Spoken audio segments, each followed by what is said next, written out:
พี่เก๋ครับสวัสดีจ้าพี่เก๋ด่วนๆเฮามาตะบ้านบ่จ้าฝันว่าได้ก่อนเมื่อคืนวันว่าไปเฮียนหนังไม้ยุ่งเฮียนหนังไม้นี่แหละจ้ะเรามีมูมันมาเนี่ยมูมันมาหามันเอาเนื้อเขามามันเอาเนื้อมาก้อยเอาเนื้อมาย่างเอาเนื้อมาก้อยเนื้อมาย่างแล้วมันจะเอามูผู้หญิงมูผู้ชายมันมา3-4 คู่อยู่แล้วจ้ะมันนวลเนี้ยกันยุ่งเฮียนหนังไม้เนี่ยเจ้าว่าบ่เห็นบ่ฮู้ว่าเป็นบ้านหนังใด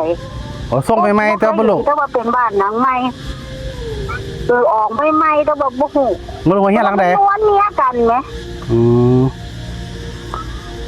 ไม่เก๋บ่รู้เลยว่าบ้านหลังใดบ่ตะเบาหนังไม้มาเลยที่หัวจะเฮ็ดแล้วบ่มีบ้านอีหยังนี่แม่ตะว่าบ่ฮู้ว่าบ้านเลขที่หยังตะว่าฮู้แต่ว่ามันเอาเนื้อเขามาย่างมาก้อยกินวันนี้มันก็เอาตะมูผู้ชายมูผู้หญิงมาเป็นคู่ให้คู่มันน่ะแม่กอดกันหอมกันบ่เขาเบิ่งน่ะแม่เขาเฮ็ดกันบ่เขาทำบ่ดีบ่ไรกันบ่จับมันนวลเนี่ยกันมันกอดกันหอมกันใคร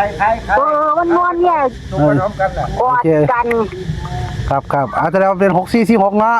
94ก็ได้กอด94ก็ได้แต่ว่ามารู้อาจสิลงเลขบ้านไม่เกี่ยวนำจักหน่อยกันพลาดเนาะจ้าขอบคุณพี่เก๋หลายสายด่วนเนาะ